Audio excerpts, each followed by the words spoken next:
Break और अभी हमने इनसे की दिल की काफ़ी ज़्यादा बातें, और वैसे अगर देखा जाए तो पूरा शो ही हम शो में जो बातें हो रही थी बस वो पूरे का पूरा शो एक तरह से दिल की बात होती है, लेकिन एक तरीके से ज़िंदगी का perspective, how do you see your life. और पता है बड़े पैराडाइम्स होते हैं इंसान के, तो उसको भी जानना बड़ा अच्छा लगता है, क्योंकि मैं बहुत सीखती हूँ जब भी हमारा कॉफ़ी टेबल का सेगमेंट होता है। मैं लोगों के पर्सपेक्टिव से बहुत कुछ सीखती हूँ। अच्छा जी, मैं अब जरा आप लोगों से ये पूछना चाहूँगी कि हम आपको अक्सर सोशल मीडिया पे देख रहे होते हैं, आप बहुत शॉपिंग कर रही होती हैं। अच्छा, मज़े की बात ये मत है, मैं ज़्यादा शॉपिंग नहीं करती। ये जो मैं अभी जा रही हूँ, मेरे घर में बच्ची की शादी है, तो ओ ये शादी की शॉपिंग चल रही है। और ये शादी की मैं नहीं कर रही हूँ शॉपिंग, क्योंकि बड़ी वाली जाती है, वो जहाँ जहाँ चीज़ें पसंद कर लेती है, फिर वो वेट करती है कि मैं शूट से फ्री हूँ तो मैं जाती हूँ। उन लोगों ने देखा होगा कोई इतने को बुरे हुलिये में मैं होती हूँ। हाँ, कभी ड्रिप लगी हुई है, कभी बुरा हाल है, कभी लास्ट भी मैं गई हूँ। बट एक चीज़ ज़रूर करूँगी, अगर आप लोगों को ये बात समझ में आए, मैं बहुत खुश हूँ इन्फ्लुएंसर्स काम कर रहे हैं, हमारे आर्टिस्ट काम करते हैं और जाते हैं। यार मैंने अभी अपनी वीडियो में कहा, इन बच्चों के साथ मैंने बहुत काम किया। मैंने अपनी स्ट्रगल लाइफ के अंदर इन लड़कों के साथ, चाहे वो आशियाना के हैं, चाहे वो कहीं के हैं, कुर्तबा के हैं, मैंने बहुत काम किया और तब इन्होंने मेरा बहुत साथ दिया। आज अगर अल्लाह ने मुझे इस मुकाम पे पहुंचाया है, तो और जब वो आके कहता है भाजी हम आपकी एक वीडियो बना लेते, मैं कहती हूँ हाँ बना लो। इवन बहुत सारे लोग हैं, मेरा मैनेजर मुझे कहता है आप बगैर उसके किस तरह, मैं क्या, पहली बात तो ये मैं झूठ नहीं बोलती, दूसरी बात ये कि मैं पीआर नहीं लेती। मैं जब तक चीज को पहन के देख के चेक नहीं कर लूंगी, मैं तब तक उसका कोई रिव्यू नहीं दूंगी, क्योंकि पीआर के चक्कर में बड़ा नुकसान होता है, बहुत नुकसान। और जब तक जहां से मैं शॉपिंग करती नहीं, मैं उसका नहीं बताऊंगी। तो ये बच्चे वो हैं जिनसे साल हा साल मैंने शॉपिंग किया, और वो जब वो वीडियो बना लेते हैं ना, फिर वो इतने खुश होते हैं, फिर वही मिलियन पे। मुझे एक बात तो बताएं सारे व्यूवर से, मेरा एक सवाल है, मैं कोई वीडियो बना के डालती हूँ, हाँ अपने किसी का, वो तो मिलियन पे नहीं जाती। इधर मैंने कोई कपड़े की वीडियो बनाई, बुरे हाल, वो कहते हैं ना मतलब मजनू लग रही होती है, और उसमें आप लोग 3 मिलियन यार। वाह जबरदस्त। लोग इसका मतलब है लोग आपको वैसे ही देखना चाहते, लोग आप कहते हैं नहीं हमने नहीं थे, हमने तो मैं तो मेकअप भी नहीं करती, अब से ड्रॉप। अच्छा तो आपको जरूरत क्या है मेकअप करने की? नहीं मैं नहीं करती। ये बताइए जब आप लोग जाती शॉपिंग करने के लिए तो आपको डिस्काउंट वगैरह मिलता है? हाँ बिल्कुल मिलता है। हाँ। आपको मिलता है डिस्काउंट? हाँ मिलता है, लेकिन ये है कि मैं एक ही वो जैसे हम अपना भाव बनाते हैं, मैं उतना ही डिस्काउंट लेती हूँ, उससे ज़्यादा मुझे शर्म सी आती है। मुझे बताएं आप, क्योंकि खवातीन ऐसा हो ही नहीं सकता, लड़कियाँ जो है खवातीन, सॉरी मेरे मुँह से गलती होगी, लड़कियाँ शॉपिंग ना करें, आप सबसे ज़्यादा किन चीज़ों में अपने पैसे इन्वेस्ट करती हैं शॉपिंग में? करती थी, अब मैं कोशिश करती हूँ कि ना करूँ ड्रेसेस में। ड्रेसेस, शूज़, ज्वेलरी, इन सब चीज़ों में करती थी, लेकिन अब मुझे लगता है कि बहुत ज़्यादा हो गया। मतलब अब इतनी है कि आप यही पहन लो तो बहुत है, तो अब मज़ीद और करने की क्या ज़रूरत है। लेकिन फिर भी जब आप कहीं जाते हैं, कोई एक आधी चीज़ तो पसंद आ ही जाती है, तो फिर ले लेते हैं। आप बताएं सबसे ज़्यादा कौन सी चीज़ें पैसे आप खर्च करती हैं? पता है बड़ी एक अजीब बात है, मैं अपनी सारी बहनों से ये बात कहूँगी, कोई ऐसा वो नहीं है रोने वाला, हम बहुत गलती करते हैं जो हम अपना ख्याल नहीं रखते हैं। और अभी मदिया क्वेश्चन कर रही थी, तो जब प्यार और मोहब्बत की बात आ रही थी ना, तो जब तक आप अपने आप से मोहब्बत नहीं करेंगे, कोई आपकी रिस्पेक्ट नहीं करेगा। आपको अपना ख्याल रखना चाहिए। मेरी लाइफ कुछ इस तरह की थी, मेरे पास इतना टाइम नहीं था, मेरी स्ट्रगल बड़ी सख्त थी कि आई रिमेंबर मैं 3 तलवार पे खड़ी हूँ और मैंने नाक बनवाया, और मैं बड़ा सोचती रही कि मैं ये सोने की एक कीली लूँ। उस टाइम वो 2000 रुपये की थी। तो मेरे साथ जो थी उन्होंने कहा ले लो, मैं दे देती हूँ पैसे। मैं कहा मेरे पर्स में है, बट मैं उसी कश्मकश में रहती थी, ये 2000 बच्चों के यूज़ में आ जाएंगे, और मैं नहीं ली। और ये बात मेरी बेटी को बड़ा रिग्रेट करती है। मैंने कभी शॉपिंग नहीं की। मैंने बहुत शॉपिंग की है अपने क्लाइंट्स के लिए, मैंने बहुत शॉपिंग की है अपने बच्चों के लिए, अपनी बहन के लिए, बाहर सामान भिजवाने के लिए, लोगों के इवेंट्स के लिए।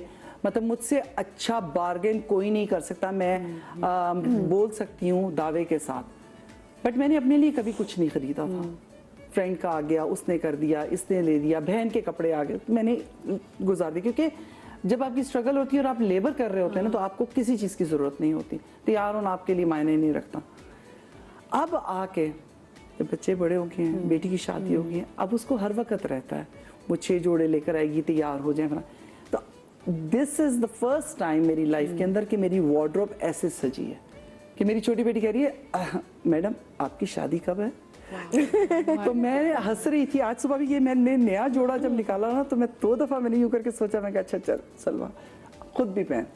तो कहने का मतलब ये है कि ये मेरी ये रही है। मुझे बताइए जो इतनी जो स्ट्रगल, जो कॉम्प्रोमाइज़ जो खातून करती हैं अपने घर के लिए, अपने बच्चों के लिए, ये फ़ायदेमंद उसके लिए साबित होती है?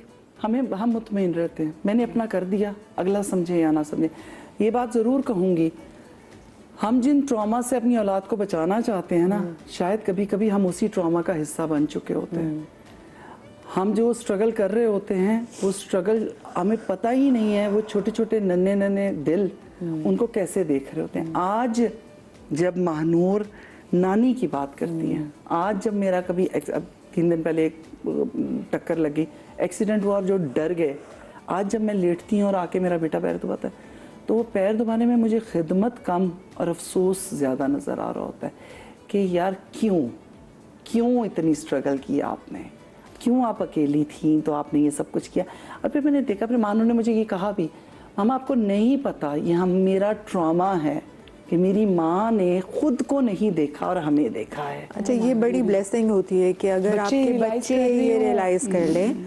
माशाल्लाह माशाल्लाह, अल्लाह मियाँ आपके बच्चों को हमेशा ऐसे ही रखे। सब बच्चों को अल्लाह पाक ये तौफीक दे कि वो अपने माँ बाप की स्ट्रगल को रियलाइज कर सके और उनको उस तरह से फिर ट्रीट कर सकें। हाँ, तो ये बहुत बड़ी ब्लेसिंग होती है और ज़रूरी नहीं होता कि हर औलाद ऐसी हो। तो अल्लाह ताला का बहुत शुक्र अदा करना चाहिए जब आपके बच्चे इस तरह से आपका। मैं कल अपनी फ्रेंड से बात कर रही थी तो उसने मुझे कहा कि आजकल के बच्चे ऐसे, अगर आप उनको बोलें कि मैंने तुम्हारे लिए ये सेक्रीफाइसेस किया और मैंने तुम्हारे लिए अपनी इस टॉक्सिक शादी में भी रही, तो बच्चे कहेंगे कि हमने तो आपसे नहीं कहा था। हाँ, क्योंकि बच्चे आज अब वो कहते हैं कि हमने तो आपसे नहीं कहा था कि आप हमारे लिए इतना करें, हमने तो आपको नहीं कहा था। अच्छा, बट ऑन द कॉन्ट्रेरी मुझे लगता है कि आजकल के बच्चे बहुत समझदार हैं, बहुत अच्छा मटेरियलिस्टिक भी हैं, समझदार भी हैं। वो हर चीज़ को बहुत जल्दी अपनी एज से ज़्यादा चीज़ों को अंडरस्टैंड कर रहे हैं, अपनी एज से ज़्यादा बड़े हैं, मैच्योर हैं। आई थिंक बहुत जल्दी इनमें मूव ऑन करने की कैपेसिटी भी है, बहुत जल्दी मूव ऑन कर जाते हैं। लेकिन वो अब आगे जाके उनके लिए क्या प्रॉब्लम्स क्रिएट होंगी, गॉड फॉरबिड ना हो, अल्लाह ना करे। हाँ। लेकिन ये चीज़ें जो हैं वो आपको अगली ज़िंदगी में जाके पता चलती है। इतनी जल्दी आपको लगता है कि जो माँ अपने बच्चों के लिए, एक औरत, एक जो होम मेकर होती है, जो अपने घर के लिए इतनी स्ट्रगल करती है, तो वो आगे जाके इस दुनिया में अगर देखा जाए तो फिर उसको क्या कामयाब तस्वुर किया जाता है? कामयाबी यही होती है जो अभी इन्होंने बताई कि अगर आपके बच्चे उस चीज़ को रियलाइज कर लेते हैं तो वो आपकी कामयाबी है। अगर वो ग्रेटफुल हैं तो, अगर वो ग्रेटफुल हैं और वो आपके भी ग्रेटफुल हैं और अल्लाह के भी कि आप अल्लाह ने ऐसी माँ दी या ऐसा बाप दिया। लेकिन अगर वो अनग्रेटफुल हैं तो फिर आपकी कामयाबी का कोई फ़ायदा नहीं है। सही। अच्छा, वैसे मुझे लेकिन आपको इनर सेटिस्फेक्शन ज़रूर होती है। आज के दौर में आपको क्या लगता है कि बेटियों की तरबियत करना ज़्यादा आसान है या बेटों की तरबियत करना मुश्किल कहाँ पर आती है? हम बेटों को बहुत लीवे दे देते हैं। मैं खुद अपने पे बात करूं, बहुत दे देते हैं। और क्यों हम इतना डरते हैं? शायद हमने उन्हें बाहर जाने की इजाज़त दी हुई है, वो लोगों में बैठते हैं, उनके डिप्रेशंस, उनके ट्रॉमास डिफरेंट होते हैं। लेकिन नहीं, बेटी आप जो आप करेंगे ना, बहुत आसान तरीका, फॉर्मूला है। आपने अपने बच्चे की तरबियत करनी है, आप जो कर रहे हैं उसके सामने करें। आप जैसा चाहते हैं आपका बच्चा बने, आपको वैसा बनना पड़ेगा। ठीक है? आप जो काम करेंगे, आप सामने से स्क्रीन से हटिए, वो वैसा ही हो जाएगा। और ये चीज़ मैं अपने पे रख के कह रही हूँ। मैं अपनी अम्मी के बहुत क्लोज नहीं थी, मैं अपने अब्बू के ज़्यादा क्लोज थी, लेकिन मतलब नाखून के ऊपर की लाइनें भी उनसे मिलने लगी है यार। बैठ के नवाला भी खाना हमने उसी तरह शुरू कर दिया। तो आप ऑटोमेटिकली अपने पेरेंट्स की परछाई बन जाते हैं। तो सो प्लीज़ डू दैट। और जहाँ तक कामयाबी अगर आपने ढूंढनी है और आप देखना चाहते हैं आप ज़िंदगी में कामयाब हैं, मैंने मास के एक्सीडेंट में ये बात देखी। मुझे लगा मैं कामयाब हो गई कि मेरे बच्चे, एक, उन्हें पता है कि उनका कोर कहाँ है, उनका रब कौन है, वो उससे जुड़े हुए, मेरी बेटियाँ। और दूसरा ये कि वो तीनों आपस में यूँ हो गए, वो एक दूसरे के बगैर कुछ नहीं है। तो बच्चों से कहूँगी, अगर माँ बाप जिंदा नहीं भी हैं और आप चाहते हैं कि वो कामयाब तसव्वुर किए जाएं दुनिया और आखिरत में, तो एक दूसरे से इत्तेहाद मत छोड़िए। बहुत ज़रूरी है। आप बताएं तरबियत की बात। तरबियत मेरे ख्याल में हमारे जो बेटियां हैं वो तो वक्त के साथ साथ अपने पेरेंट्स से माशरे से बहुत सारी चीज़ें सीख जाती हैं, लेकिन आजकल बेटों की तरबियत जो है ना वो बहुत ज़रूरी है।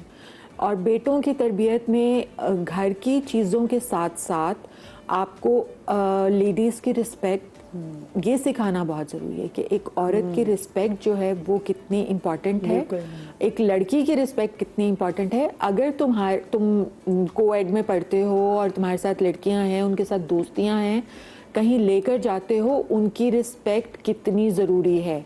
उनको घर अल्हम्दुलिल्लाह मेरा बेटा है तो वो जो उसके सारे फ्रेंड्स होते हैं वो उनके पेरेंट्स जो हैं वो उस पे ज़्यादा एतमाद करते हैं अपने बच्चों से ज़्यादा।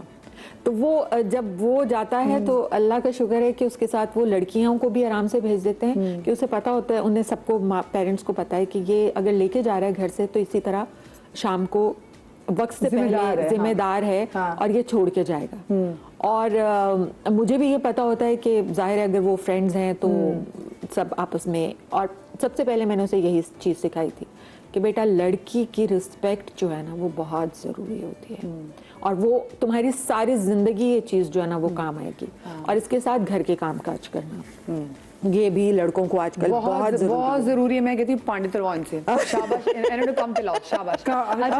अगर आप काम पे लगाएंगे ना तो बच्चे का ध्यान भी लगा रहता है, उनको बिजी रखे। ये फोनों पे गेम, यार ये तो खास तौर पे मैं एक बात बताऊँ, मैंने अपने घर के अंदर देखा, आप जिस दिन उन्हें फोन पकड़ा देते हैं ना उस दिन उनको वो एजिटेट ज्यादा होते हैं, फ्रस्ट्रेट होते हैं, मारेंगे भी, चीजें उठा के भी फेंकेंगे।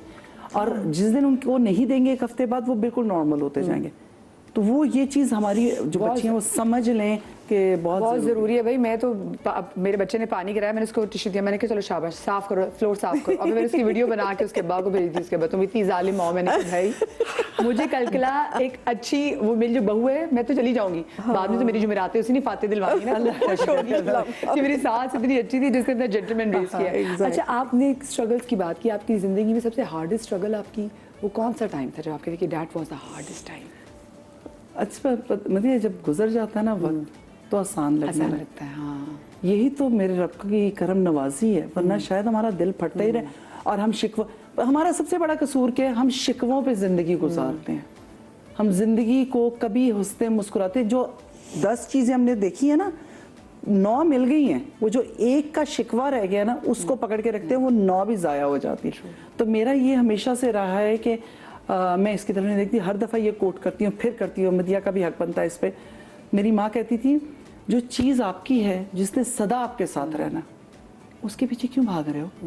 जो नहीं है, जो सिर्फ थोड़ी देर के लिए आई है, उसके पीछे भागो ना, उसको अवेल कर लो, मेमोरीज बना लो। तो मैं कहा मसलन, कहती जौंका, जो जौंकें होती हैं, लीचेस, जो जौंकें हैं वो गमों की हैं, शिकवों की हैं, अपने के तकलीफ देने की हैं, कुछ ना मिलने की हैं, मियाँ ने ये कह दिया छोड़ कर चला गया, इन चीज़ों की हैं जौंकें। कहती वो लग गई हैं तुम्हारी टांग पे, इसने नहीं जाना, तुम्हारा खून निचोड़ेंगे, तो लेट इट बी, इसको बाद में देखते हैं। अभी जो खूबसूरत तितलियां हैं यादों की, भाई आया उठ के मुस्कुरा के बैठ गया, आधा घंटा चंगा गुजर गया, बच्चे आए हैं उनके लिए, कोई शादी भी आए, इसमें बजाय कोई पुरानी बातें, दिल सड़ी हुई बातें करने से बेहतर, आयशी प्लीज, तो उससे बेहतर है कि हम तितलियों की तरफ भागेंगे। मैंने आयशा इसलिए कहा, बहन देख रही होगी। तो कहने का मतलब, कहती है ये जौंके तो मेरे साथ कब्र में जानी है, तो कब्र च बड़ा वेला है, सुकून नाल बह के वेखांगे। और उनकी बात मुझे बड़ी मोटी और बड़ी सादगी से की हुई बात मेरे दिल को लगी, इसलिए मैं नहीं देखती। और हमें जब 2 बहनें हम लड़ती भी होती थी, नाराज हो जाती थी, तो अम्मी टोकरी दे देती थी, टोकरी थल्ले दबा दो, रोटी खा लो, बात चिकल करेंगे। तो मैं बाकायदा बेवकूफ़ों की तरह खोल के, अम्मी लड़ाई खत्म होगी, लड़ाई गर्मा गर्मी में होती है, कहती है यही तो ठंडी करनी है। तो कहने मतलब ये है कि वक्त गुजर जाता है तो सारी स्ट्रगल्स खत्म हो जाती है। अब वो नजर आता है वो स्ट्रगल्स थी, वो हार्डशिप थी, मैंने गुजारी है, या अल्लाह तेरा शुक्र है। और वहां से लेके मेरा एक्चुअल रास्ता ये था। अच्छा, इसके अंदर मैंने एक शो में कहा था, जिसने मुझे तंग किया, जिसने मुझे स्ट्रेस किया, मेरी ज़िंदगी को मुश्किल बनाया, नज़र लगाई, व्हाटएवर जो मर्जी सोचें, आज मैं उनको दिल से दुआएं देती हूँ, उनके लिए बेहतरी की और हदायत की दुआ करती हूँ। क्यों ना किया होता तो मैं भी आज कहीं बैठ के पांडित हो रही होती और बहुओं को बातें सुना रही होती। मेरी सोच भी वैसी होती। तो आपको पॉलिश करने में वो स्ट्रगल बड़ा मायने रखती है। अच्छा, मैं दुआएं तो नहीं देती बिल्कुल भी। मैं छोड़ दिया ना, एक चीज़ छोड़ दी तो छोड़ दी। मतलब आपने अल्लाह के ऊपर जब छोड़ दिया हर चीज़, तो आपको फिर वो नज़र तो आ जाता है, आपको पता तो चल जाता है जिन्होंने आपके साथ बुरा किया उनके साथ भी कुछ इतना अच्छा तो नहीं होता। तो तो ये चीज़ें तो आपको दिख जाती हैं ना, पता चल जाती हैं। अच्छा, स्ट्रगल जो है वो जाहिर सी बात है, मैंने बहुत अर्ली एज से स्ट्रगल शुरू किया अपने। और मैंने जब मैट्रिक किया था तो उसके फ़ौरन बाद से मैंने अपना थोड़ा बहुत जो है वो काम करना, ट्यूशन्स घर पे पढ़ाना, इस तरह की चीज़ें शुरू कर दी थी।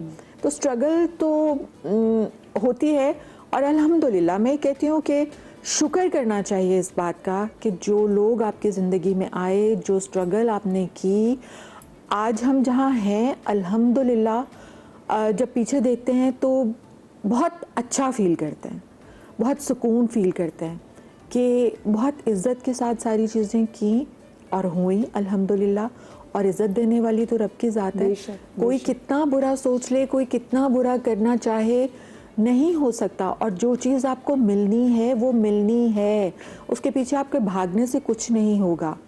ख़ास तौर पे रिज़्क जिसके लिए आज दुनिया इतना दौड़ रही है, हम लोग सब एक रेस में हैं, तगोदौ कर रहे हैं, लेकिन जो चीज़ आपके नसीब में है वो आपके रब ने आपको देनी है। चाहे आप, अच्छा लोग कहते हैं कि मनोसलवा नहीं उतरता, लेकिन मनोसलवा आज भी उतरता है। आपको घर बैठे कोई ना कोई ऐसी चीज़ मिल जाती है, क्योंकि अगर आपने अच्छा किया होगा तो आपके साथ अच्छा universal return back to you.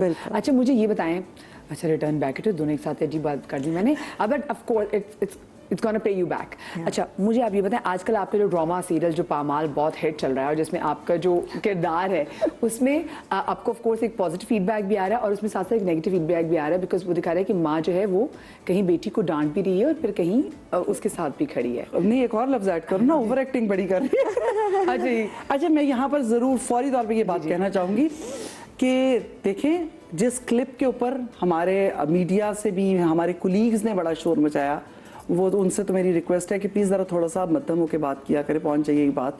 कहने का मतलब ये कि आपको लगता है कि माँ ये कह रही है आप लफ्ज़ों पे तो जाएं, जो बेटी आके लफ्ज़ बोल रही है। सबा किसी दोस्त के घर जाती है और वहाँ छापा पड़ जाता है पुलिस का और वो थाने चली जाती है, शी इज़ प्रेग्नेंट, उसके हस्बैंड ने मना किया, माँ ने भी मना किया उस लड़की से दोस्ती मत रखो। जब घर में मामू के घर वो आती है और मियाँ रात अंधेरी में छोड़ जाता है, तो मियाँ को गालियाँ पड़ रही हैं कि भाई क्यों किया उसने प्रेग्नेंट औरत के साथ, इतना भी तो कोई यार, मतलब लफ्ज़ बोलते हुए आप लोगों को नहीं समझ में आ रही होती, इतना बड़ा कौन सा गुनाह करती है। गुनाह होने का इंतज़ार करें कि फिर हम कहेंगे यार अब छोड़ देना चाहिए। बच्चियों को समझाने के लिए बहुत से तरीके होते हैं। मैं स्पेसिफिकली उस इवेंट की बात कर रही हूँ जो उस दिन हुआ। वो ये था कि वो घर आती है, मैं खाना रख रही हूँ, रात का अंधेरा, मेरी भाभी भी खड़ी है, मेरा भाई भी खड़ा है जिनके बेटे से रिश्ते से इनकार किया, और वो आती कहती है अम्मी, और मैंने कहा खैर है? अम्मी रज़ा ने मुझे छोड़ दिया, यानी कि तलाक हो गई जे, ठीक है, हाँ, छोड़ दिया। माँ के लिए तो हो गई ना, माँ को क्या पता दी है कि नहीं दी है। तो पहले माँ ने वो पिटना डाला कि इसी भाई के बेटे के इस रिश्ते की बात कर रही थी जिन्होंने पाला, वहां बैठ के मेरा तूने तमाशा भी बना दिया, दुनिया क्या कहेगी, मैं बेवा औरत, फला फला फला। ऊपर से दूसरी बात उसे क्या की, मैंने कहा हुआ क्या, गलती मेरी थी, क्या गलती थी। वो जो दोस्त है, मैं उसके घर खाना देने के लिए गई थी, वहाँ बड़े उबाश से लोग थे, धुआं चल रहा था, पता नहीं क्या क्या पी रहे थे, डांस पार्टी चल रही थी, और मैं अंदर गई, ऊपर से पुलिस आ गई, पुलिस ने छापा मार दिया। और भाई उसने इतनी डिटेल नहीं बताई, पुलिस ने किस हालत में उसे पकड़ा है, कौन से रंगे हाथों में पकड़ा जो पुलिस लेके चलेगी। माँ का तो ट्रॉमा यही है, और मियाँ को क्या पता चला। हाँ। तो मैंने तो पिटना डाल ले। हाँ। और हमारी माँ यही करती हैं। हाँ। और मेरा तो दिल फट जाना चाहिए था उस टाइम कि ये मतलब एक तो पुलिस, मियाँ छोड़ गया पहले रात के अंधेरे में प्रेग्नेंट, फिर पुलिस लेके थाने चली गई, मियाँ वहां से छुड़ा के लाया, और हालत क्या थी, किसी नशे के अड्डे से वो बरामद हुई है। तो क्या करती, हाँ, फ्लावर डालती उसके ऊपर, इतनी तो एहतियात से चपेड़े लगाई हैं कि वो प्रेग्नेंट है ये भी सोचा है, और खुद को मारा, खुद को, उसको नहीं मारा। तो मुझे लोगों की बात नहीं समझ में आई। देखिए मैं छोटी सी एक बात कहूँगी, अगर आप ड्रामे को असली स्टोरी के हिसाब से, अव्वल तो ये रियल स्टोरी के ऊपर बात कर रहे हैं, तो एक बात ये ज़रूर याद रखिएगा, माँ से ज़्यादा बेहतर अपनी बेटी को कोई नहीं जानता। मुझे पता है मेरी बेटी, जो मैंने लफ्ज़ कहा, शुरू हो गया तुम्हारा नाशुक्री का रोना, आई नो कि उसका नाशुक्री है चीज़ों से। छोटे से घर में पली है, मामू ने घर दिया है, सारा कुछ दिया, तुम नाशुक्री थी। लड़का बहुत प्यार करता था, सारा कुछ था, कज़न था, पहले नहीं पता चल रहा था, नाशुक्री थी। एक गाड़ी वाला मिला, तुम उसके साथ गाड़ी में बैठ कर आई और तुम्हें उससे मोहब्बत, तो ये भी लफ्ज़ मैंने बोला है, अच्छा अन्नी के साथ तो तुम शादी नहीं कर सकती, वो भी कल को बड़ा आदमी बन जाएगा, नहीं उससे मुझे मोहब्बत होगी। ये भी नहीं होता भाई कि तुम एक दिन गाड़ी में बैठ के आई हो, अगले दिन तुम्हें मोहब्बत होगी, ये भी मैंने कहा। वो सारे आपने इरेज कर दिए, पिटना पकड़ लिया। अच्छा, दूसरा ऑब्वियस है, हमारी यहाँ की माएँ बहुत ज़्यादा बच्चियों को कोशिश करती हैं कि वो सेक्रीफाइस करें और वो अपने घर को बचाने की कोशिश करें। मर्द के कंधों पे भी होता है, लेकिन माने ना माने, एक बोलता है दूसरा चुप करता है, तरीक़ाकार यही है। और चीज़ें वो हैं जहाँ अब्यूसिव की बात है, अगर वो फिजिकल अब्यूज़, जहाँ उसने पकड़ा है, वो नील पड़ा है, वो उसने मुझे नहीं दिखाया, लेकिन अगर वो अब्यूसिव होता तो मैं दूसरे दिन अपनी बेटी घर लेकर आ जाती, मैं भी इस चीज़ को मत वो करती। तो स्टोरी को स्टोरी है, उसको समझे, और उसमें जो मैं बताने की कोशिश कर रही हूँ उन माओं के लिए कि जब बच्ची आके बात करने लगती है, माँ सुनती नहीं है, माँ चुप करा देती है। लेकिन आप इस माँ को भी शाबाश दे दें, मैंने रज़ा से एड्रेस किया है तमीज़ के साथ, बेटा जो हुआ वो भी गलत है। और फिर छोटे इलाके की ही लड़की, क्योंकि उसने ताना दिया मेरी बेटी को कि तुम छोटे इलाके, तो पामाल में बहुत सारी चीज़ें। और अब आगे आप देखेंगे, इसी माँ ने उसको जितना समझाया था, इस बच्ची की सबसे खूबसूरत लाइन ये थी, हर बात पे मेरी माँ मुझे नसीहत करती थी। और मेरी एक अच्छी बात ज़रूर थी, मैं अपनी माँ की नसीहत सुनती भी थी और अमल भी करती थी। वो अमल ही है जो आगे वो अपनी स्ट्रगल को लेकर चलेगी। तो पामाल बहुत खूबसूरत, जंजीबिल साहिबा का लिखा हुआ प्ले है। समझिए नहीं कि आप जो आपने इतना से जस्टिफाई कर दिया कि जो पामाल में जो मदर का जो रिएक्शन है वो सही रिएक्शन, वो रिएक्शन बैकग्राउंड जानते हैं, वो मुझे, मैं नहीं कहूंगी कि डायरेक्टर ने कहा था, थोड़ा कट कर देना था, डायरेक्टर को चाहिए था कट कर दें। आपको अंदाजा नहीं है, वो पहली टेक और उसके बाद दूसरी, दैट्स इट, वो वन गो में हुआ है। और बीच में हम नहीं रुके। उसके बाद मैंने अपनी जो पिल्स थी वो भी खाई, क्योंकि दिल की धड़कन नहीं काबू हो रही थी। वो इस तरह का आप जो एक्सप्रेशंस देख रहे हैं, यानी कि ऐसे कोई अगर सख्त किस्म का अगर कोई एक्ट होता है, कोई सीन होता है, तो वो इतना वो आर्टिस्ट ले लेता है। आपके साथ भी कभी ऐसी कोई चीज़ हुई कि आप बहुत ही ज़्यादा उसमें इन्वॉल्व हो, जैसे उन्होंने कहा ना कि उन्होंने she had to pop in the देखिए, जो रोने वाले कैरेक्टर्स होते हैं, वो रोना तो आपका 1-1.5-2 दिन तक जो है वो चलता है। वो क्योंकि आपकी बहुत एनर्जी वेस्ट होती है उसमें। अगर आप धाड़े मार के रो रहे हो, चीखें मार रहे हो, सब कुछ कर रहे हो, तो उसमें आपकी बहुत एनर्जी जाती है, तो वो आपके साथ रहता है कुछ वक्त तक।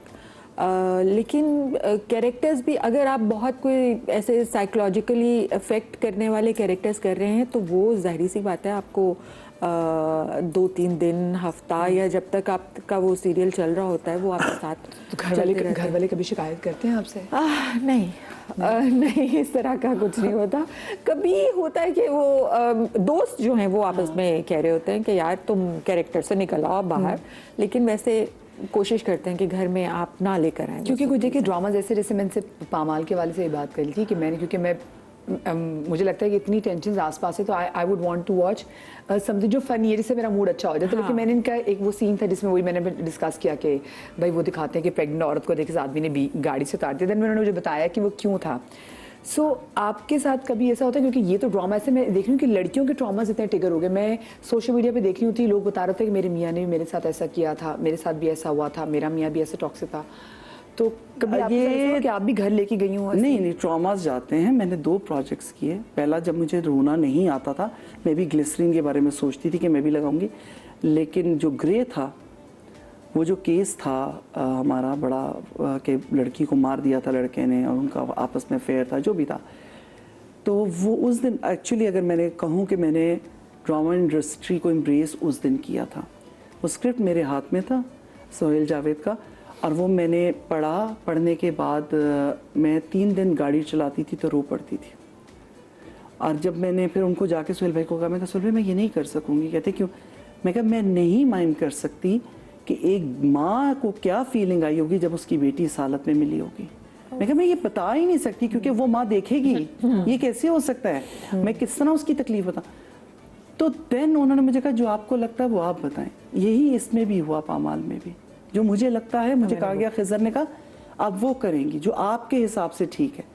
और जहाँ तक ट्रॉमा घर ले जाने की बात है, मैंने मेरे रांझना किया था 3 महीने 3.5 महीने वो हमने शूट किया और मेरा फेस स्वेल होना शुरू किया, मैं हर बात पे बात रोती थी और मैं डाउन हो गई थी, हर वक्त लथार्जिक।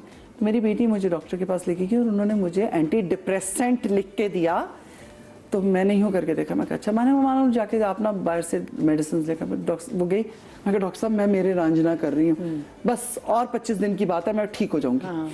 कहते ओह अच्छा, अगर 25 डेज के बाद आप ठीक ना हुई तो फिर ये पिल्स खा लीजिए।